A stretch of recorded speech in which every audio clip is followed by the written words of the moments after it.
Você já se perguntou por que alguns vícios parecem tão difíceis de largar? Por que algumas pessoas, mesmo sem traumas evidentes, vivem buscando consolo em um cigarro, uma garrafa de álcool, uma barra de chocolate, ou até mesmo cocaína? Por que certas bocas nunca se calam? Por que algumas nunca se satisfazem? Para a psicanálise, a resposta pode estar bem antes do que você imagina. Talvez ainda no berço, talvez ainda no colo da mãe.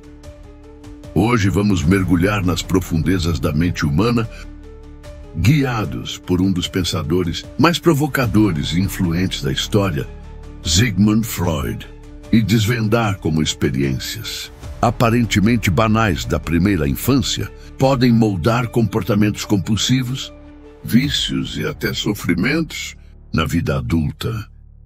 Quem foi Freud? Sigmund Freud nasceu em 1856 na Áustria, em uma época em que o sofrimento psíquico era visto como fraqueza moral, histeria demoníaca ou castigo divino.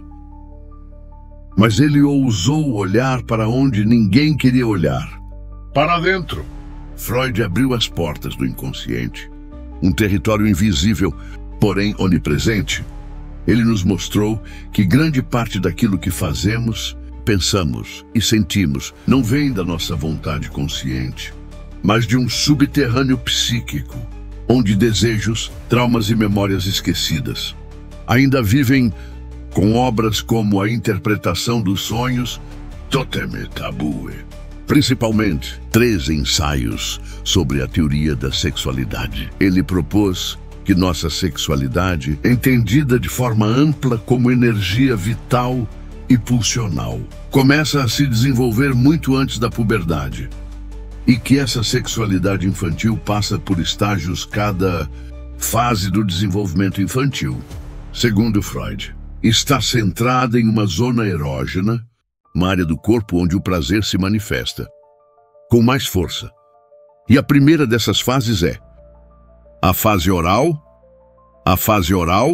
do nascimento até por volta de 1 ano e meio. O bebê vive no mundo pela boca. Ele não tem palavras, não tem pensamento estruturado, não compreende limites. Tudo o que ele sabe é se está na boca. É bom? Então se pode chupar, mamar ou morder. Ele existe. Mas a boca, para o bebê, não é apenas uma porta de entrada para o alimento físico. É, acima de tudo, uma porta de entrada para o alimento emocional. O ato de mamar, no peito ou na mamadeira. Não é apenas nutrição. É vínculo, é aconchego, é presença, é o contato íntimo com o primeiro outro. A mãe, e se nesse momento tão primitivo, a mãe falha. Por excesso, por ausência, por ansiedade, algo se quebra. E essa fissura, essa pequena fratura emocional, pode acompanhar o sujeito por toda a vida. Fixação oral, a marca do vazio. Freud usou o termo fixação para descrever o que acontece. É quando uma criança fica emocionalmente presa a uma das fases do desenvolvimento. No caso da fase oral, essa fixação pode ocorrer por 2 vias. Quando há privação, a mãe está ausente. Não acolhe, não oferece o peito no tempo certo. Não sustenta o vínculo, ou quando há excesso, a mãe invade, superprotege, sufoca, oferece o seio como única resposta a qualquer desconforto, anulando a possibilidade da criança desenvolver outras formas de lidar com o mundo. Nos 2 casos, o bebê não aprende a elaborar o desejo, ele aprende a calar o desejo pela boca. O prazer oral se torna um atalho, um substituto, uma âncora na vida adulta. Essa marca inconsciente pode reaparecer como compulsões orais.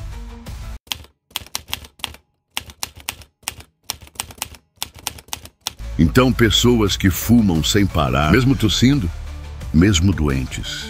Aquelas que bebem álcool não por prazer, mas por necessidade emocional. Os que comem em excesso, sem fome real, como se mastigar, fosse um ritual sagrado de autoacalmação, quem rosna as unhas até sangrar. Sem nem perceber, e até quem fala demais, como se o silêncio fosse insuportável. Tudo isso pode ser, segundo Freud, uma regressão à fase oral, uma tentativa inconsciente de retornar ao único lugar onde um dia o sujeito se sentiu pleno, o colo materno. Um caso clínico, fictício, mas real. Imagine um homem de 40 anos, executivo, respeitado, calado, um bom profissional, com uma boa casa, bons números, bons resultados, mas que carrega 2 hábitos secretos, quase vergonhosos. 2 maços de cigarro por dia. Come compulsivamente à noite, em silêncio, sem fome, como um ritual. Só ele, a geladeira e a TV ligada no mudo.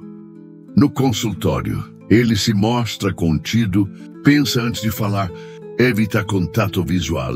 Mas aos poucos vão surgindo fragmentos. Quando eu era criança, minha mãe trabalhava o dia todo. Eu ficava com a babá ou sozinho. Às vezes com a TV pai quase não falava comigo. Eu tinha uma mamadeira até os 6 anos. Escondia de todo mundo. Dormia com ela. Aquilo me fazia sentir em casa. Freud não hesitaria em apontar ali uma fixação oral. O cigarro, a comida, a compulsão por mastigar, são tentativas desesperadas de recuperar um vínculo que nunca foi verdadeiramente construído. É como se toda noite ele tentasse reconstruir um cenário emocional que ficou incompleto. Como se dissesse, sem palavras, eu ainda estou esperando aquele colo. O vício como linguagem do trauma. Vícios são frequentemente vistos como falhas morais, fraquezas, falta de disciplina. Mas e se eles forem mensagens codificadas? Sinais do inconsciente. Freud nos ensinou que o sintoma fala. O vício, muitas vezes, é um grito mudo. A tentativa do inconsciente de elaborar algo que não pode ser simbolizado. Quando uma criança não é acolhida na fase oral, ela não aprende a lidar com a ausência, ela aprende a preenchê-la e esse vazio vai crescendo. E quantas pessoas você conhece que não conseguem viver sem algo na boca? Um café, um doce, um cigarro, uma palavra.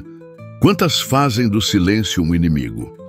Quantas se desesperam se não puderem beliscar alguma coisa? O vício é muitas vezes o que resta quando o amor falha. O adulto que ainda chupa o dedo, só que de outras formas, é duro aceitar. Mas muitos de nós ainda somos emocionalmente bebês, com dívidas emocionais não pagas.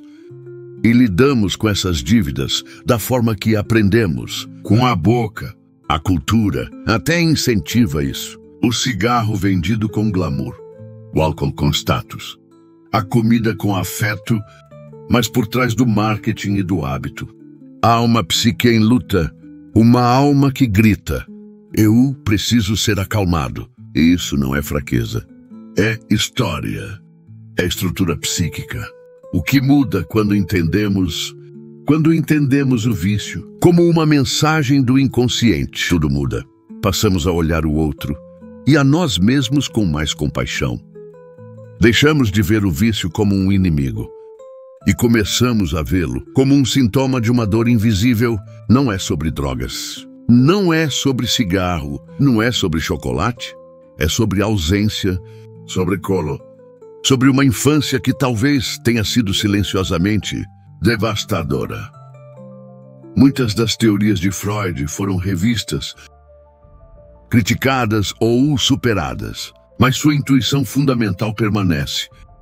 A infância molda o adulto.